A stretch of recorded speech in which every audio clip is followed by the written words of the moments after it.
A clear concept of the dual nature of man's consciousness must be the basis of all true prayer. Consciousness includes a subconscious as well as a conscious part. The infinitely greater part of consciousness lies below the sphere of objective consciousness. The subconscious is the most important part of consciousness. It is the cause of voluntary action. The subconscious is what a man is. The conscious is what a man knows. I and my Father are one, but my Father is greater than I. The conscious and subconscious are one, but the subconscious is greater than the conscious. I of myself can do nothing. The Father within me, he doeth the work. I, objective consciousness, of myself can do nothing. The Father, the subconscious, he doeth the work. The subconscious is that in which everything is known, in which everything is possible, to which everything goes, from which everything comes, which belongs to which all have access. What we are conscious of is constructed out of what we are not conscious of. Not only do our subconscious assumptions influence our behavior, but they also fashion the pattern of our objective existence. They alone have the power to say, "Let us make man," objective manifestations, in our image, after our likeness. The whole of creation is asleep within the deep of man, and is awakened to objective existence by his subconscious assumptions. Within that blankness we call sleep, there is a consciousness in unsleeping vigilance, and while the body sleeps, this unsleeping being releases from the treasure house of eternity the subconscious assumptions of man. Prayer is the key which unlocks the infinite storehouse.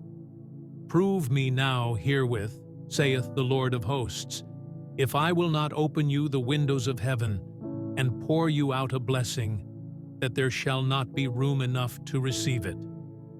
Prayer modifies or completely changes our subconscious assumptions, and a change of assumption is a change of expression.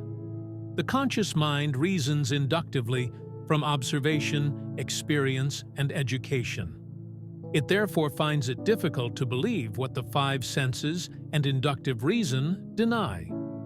The subconscious reasons deductively and is never concerned with the truth or falsity of the premise, but proceeds on the assumption of the correctness of the premise and objectifies results which are consistent with the premise.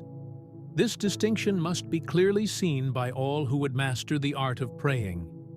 No true grasp of the science of prayer can be really obtained until the laws governing the dual nature of consciousness are understood and the importance of the subconscious realized.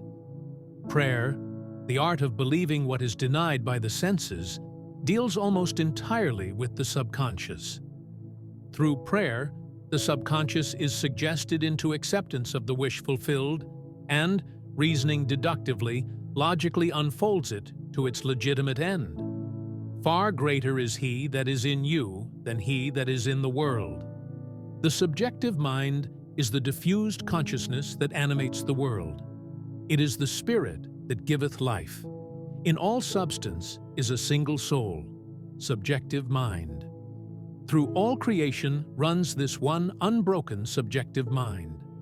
Thought and feel, infused into beliefs, impress modifications upon it, charge it with a mission, which mission it faithfully executes. The conscious mind originates premises. The subjective mind unfolds them to their logical ends.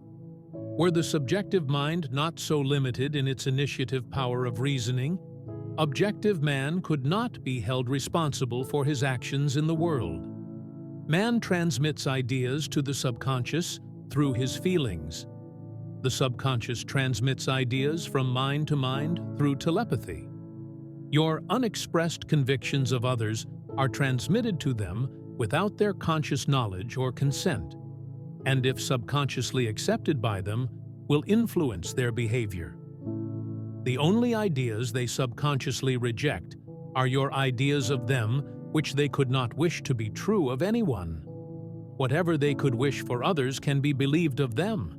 and by the law of belief which governs subjective reasoning, they are compelled to subjectively accept, and therefore objectively express accordingly. The subjective mind is completely controlled by suggestion.